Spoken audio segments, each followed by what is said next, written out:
एक फिल्म आई थी, आप देखिएगा कभी अगर मौका मिले। उस फिल्म का नाम मेरे ख्याल से था राइट और रोंग, या राइट या रोंग, ऐसा कुछ नाम था। सनी देओल था उसमें और अजय देवगन भी शायद था। देखिए आप लोगों ने फिल्म? कितने लोगों ने देखी? हाथ खड़ा करें। ठीक है। और एक अभी हाल ही में फिल्म आई थी 376 थी ना शायद, जो जिसका 375 इसका जिक्र क्लास पे हुआ था ना। हाँ, दोनों एक ही तरह की फिल्म एक सेंस में है। राइट और रॉन्ग में क्या है, आपको पता है कि हमारे संविधान में एक व्यवस्था है कि हम सेल्फ इनक्रिमिनेशन के लिए किसी व्यक्ति को बाध्य नहीं कर सकते। इसका मतलब कोई व्यक्ति खुद अपने विरुद्ध गवाही दे, इसके लिए हम किसी को बाध्य नहीं कर सकते हैं। मेरे ख्याल से आर्टिकल 23 में ये बात, वो है ना 20 क्लॉज 3 में ये बात लिखी है। तो इसका मतलब ये है कि अगर क्रिमिनल मामला है, सिविल में कर सकते हैं, क्रिमिनल मामले में आप किसी अभियुक्त से ये नहीं कह सकते कि अपने खिलाफ गवाही दो, और अगर कहेंगे तो उस गवाही का कोई मूल्य नहीं है। इसका व्यवहारिक जीवन में मतलब ये होता है, मान लीजिए कोई अपराध आपके घर के आसपास हुआ, पुलिस आपके पीछे पड़ गई और अब घबराए हुए बुरी तरह से कि बिना बात के फंसा दिए, और पुलिस ने ये भी कह दिया कि हमने देखा तुमको ऐसा करते हुए, तुमने ही किया, 4 लोग और कह दें, झूठ बोल रहे हैं, और पुलिस के 8-10 लोग आपके आसपास बैठे हुए हैं, एक दो ने पिस्तौल निकाल रखी है और कह रहे हैं देख भाई, जिंदा रहने का एक ही तरीका है, चुपचाप कबूल कर ले। अब आपको लग रहा है कबूल नहीं करूंगा तो जान से मार देंगे, तो कबूल करना इज बेटर देन डाइंग। तो आपने कहा ठीक है सर, मैं कबूल कर लेता हूं। उन्होंने स्टेटमेंट लिखवाई, आपने लिखी कि हाँ ऐसे ऐसे मैंने किया था, बम मैंने लगाया था, ये मैंने किया था, आदि आदि लिख दिया। अगर कभी जीवन में ऐसा हो जाए ना, तो ध्यान रखना है कि इस स्टेटमेंट की कोई वैल्यू नहीं है। पुलिस वाला कहे कि बोल तू नहीं किया था, जोर से बोलना, बोला माइक लाओ पहले, ऐसे नहीं बोलूंगा, माइक पे बोलूंगा मैं, तो माइक पे बोलना, अपराध मैंने किया है, मैंने गोली चलाई थी, ऐसे करना। इसकी कोई वैल्यू नहीं है, क्योंकि सेल्फ इंक्रिमिनेशन मीनिंगलेस है। और कानून कहता है साफ साफ, जब तक जज के सामने अभियुक्त ऐसा नहीं बोलेगा, उसकी आत्म स्वीकारोक्ति की कोई वैल्यू नहीं है। ये इसीलिए है कि 1000 अपराधी भले छूट जाएं, एक भी निर्दोष को सजा ना मिल जाए। और हमारा सिद्धांत पहले वाक्य को ठीक से पूरा करता है,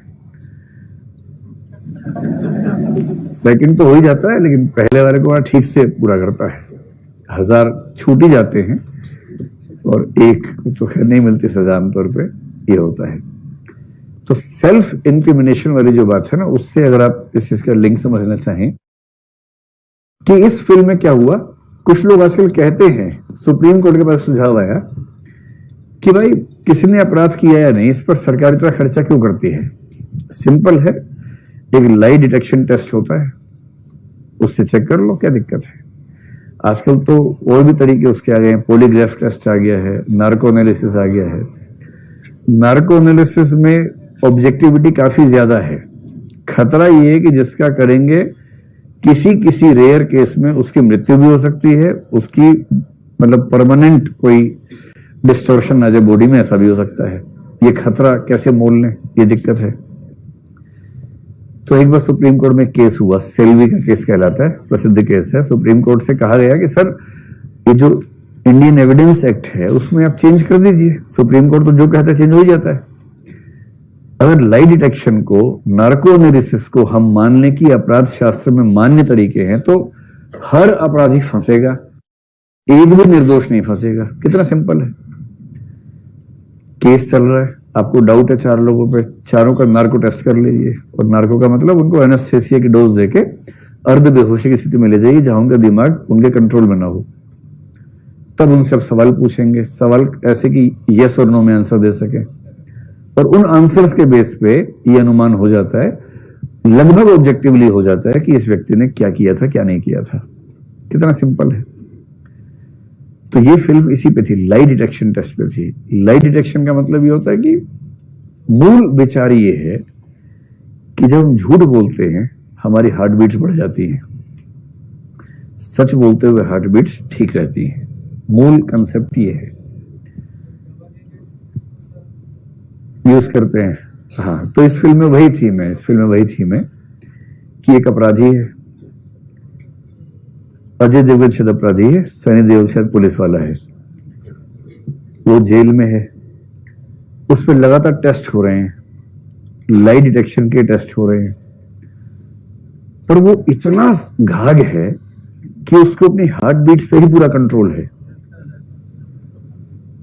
कोई व्यक्ति झूठ बोलते हुए अगर सुपर कॉन्फिडेंट होगा तो हार्ट बीट्स नहीं बढ़ेंगे।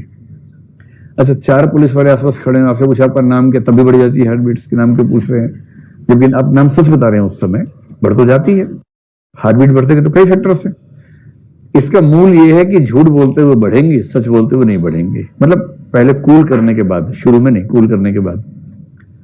और ये व्यक्ति इतना घाग है कि इसकी हार्ट बीट्स बढ़ती नहीं है जब तक ना चाहे। टेस्ट कर करके थक गए हैं मनोविज्ञान के लोग, सारे रिजल्ट्स वही निकल रहे हैं जो वो चाह रहे कि निकले। उसका जेल में व्यवहार एकदम वैसा है जैसा होना चाहिए, क्योंकि इसको मनोविज्ञान के सारे सिद्धांत पता है कि कौन सा व्यवहार करूंगा तो मनोविज्ञान के लोग क्या निष्कर्ष निकालेंगे मेरे बारे में। और अंत में इसको छोड़ दिया गया क्योंकि सारे टेस्ट कह रहे हैं कि वो बेकसूर है। और जब जेल से निकला है तो आखिरी वाक्य वैसा ही बोला है जैसा 376 में उस वकील को उस लड़की ने बोला है। कैसा वाक्य, समझ गए? जिसका मतलब है कि तुम्हारी सारी जो व्यवस्था चौपट है, दरअसल मैं ही हूं और तुम मुझे पकड़ नहीं पाए, पकड़ पाओगे भी नहीं।